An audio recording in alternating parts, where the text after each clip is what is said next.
નમસ્કાર મિત્રો, દેશ અને દુનિયાના સુપરફાસ્ટ સમાચારમાં તમારું સ્વાગત છે। અસલાલી સર્કલ પાસે પોલીસ કોન્સ્ટેબલ લાંચ લેતા ઝડપાયા છે। અમદાવાદના અસલાલી સર્કલ પાસે એસીબીએ પોલીસ કોન્સ્ટેબલ કિશોર મકવાણાને 1000 રૂપિયાની લાંચ લેતા ઝડપી પાડ્યો છે। ફરિયાદીની આઈસર ગાડી છોડાવવા માટે આ લાંચની માંગણી કરવામાં આવી હતી। એસીબીએ છટકું ગોઠવીને કરતા ધરપકડ કરાઈ છે।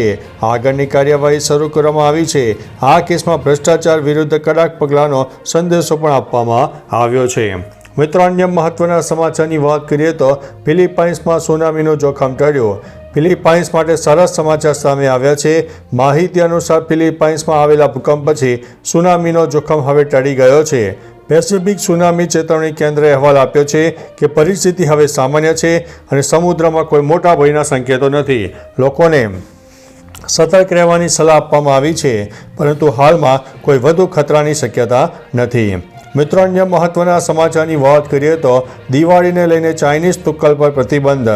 ભાવનગરમાં દિવાળી નિમિત્તે 9 ઓક્ટોબરથી 5 નવેમ્બર સુધી ચાઇનીઝ તુક્કલ અને લેટરના ઉત્પાદન, સંગ્રહ, વેચાણ અને ઉપયોગ ઉપર પ્રતિબંધ છે, જેમાં જિલ્લા મેજિસ્ટ્રેટ એડી ગોવાણીએ આગના જોખમ, પર્યાવરણ દૂષણ, માનવ, પશુ અને પંખીની સુરક્ષા માટે જાહેરનામું બહાર પાડ્યું છે।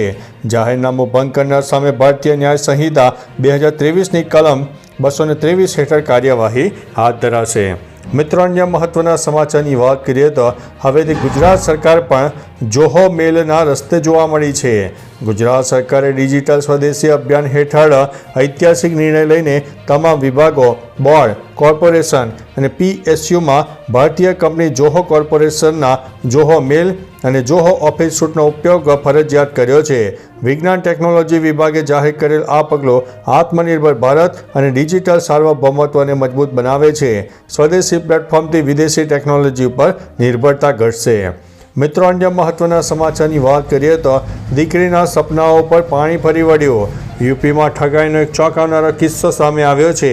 અહીં એક દીકરીને આર્મીમાં નોકરી આપવા મામલે 2.70 લાખની છેતરપિંડી આચરી હોવાનું સામે આવ્યું છે, જેમાં દીકરીને ખોટી રીતે દોડવાનું અને મેડિકલ સર્ટિફિકેટ અને નકલી જોઈનિંગ લેટર આપ્યો હતો।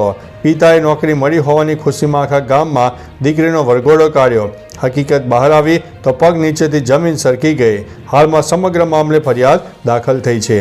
મિત્રો, અન્ય મહત્વના સમાચારની વાત કરીએ તો દિવાળી પહેલાં ટ્રમ્પે આપ્યા છે સારા સમાચાર। ભારત વિશ્વની ફાર્મસી ઓફ ધી વર્લ્ડ અમેરિકાની 47% જેનરિક દવાઓ પૂરી પાડે છે, જેમાં diabetes, blood pressure, cholesterol, antibiotic દવાઓનો સમાવેશ થાય છે। આ સસ્તી દવાઓ અમેરિકાના ગરીબ અને મધ્યમ વર્ગ માટે આશીર્વાદરૂપ છે। રાષ્ટ્રપતિ ટ્રમ્પે ભારતીય જેનરિક દવાઓ પર ટેરિફની યોજના મોકૂફ રાખી છે, જે ભારતીય ફાર્મા ઉદ્યોગ માટે રાહતના સમાચાર છે। વૈશ્વિક દવા સપ્લાયમાં ભારતની તાકાત સાબિત હવે થઈ રહી છે।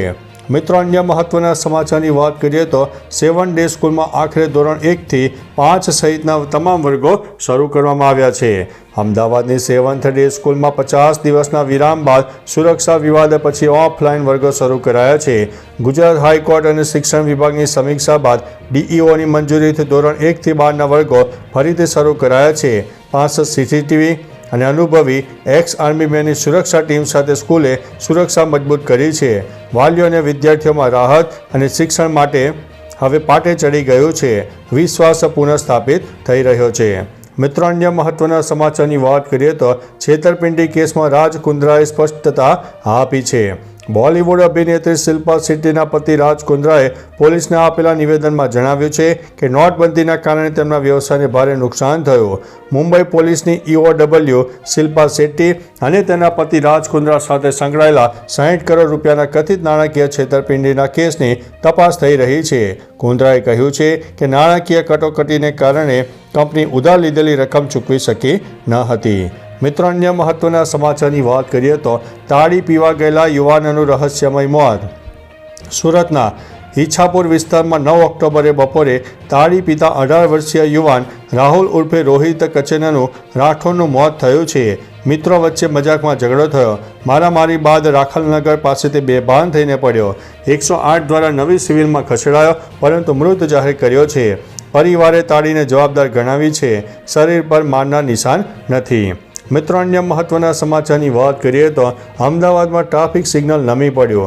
અમદાવાદમાં ફરીથી ટ્રાફિક સિગ્નલ નમી પડવાનો મામલો સામે આવ્યો છે. સમયસર ટ્રાફિક સિગ્નલની મરામત ન થતાં નમી પડવાની ઘટના બની છે. મહાનગરપાલિકાએ ટેકો મૂકીને આધાર કર્યો છે. આ પહેલાં પણ અમદાવાદના અનેક વિસ્તારમાં આવી ઘટનાઓ બની છે. જો કે અચાનક આ રીતે નમી પડતા સિગ્નલના કારણે કોઈ જાનહાનિ થાય તો જવાબદારી કોની? લોકોનો જીવ જોખમે મુકાઈ રહ્યો છે અને લોકો જીવ ખોવાનો વારો પણ આવી શકે છે. તો ચાલો મિત્રો, ફરીથી દેશ અને દુનિયાના સુપરફાસ્ટ સમાચાર લઈને મળતા રહીશો. ત્યાં સુધી અમને રજા આપશો. નમસ્તે.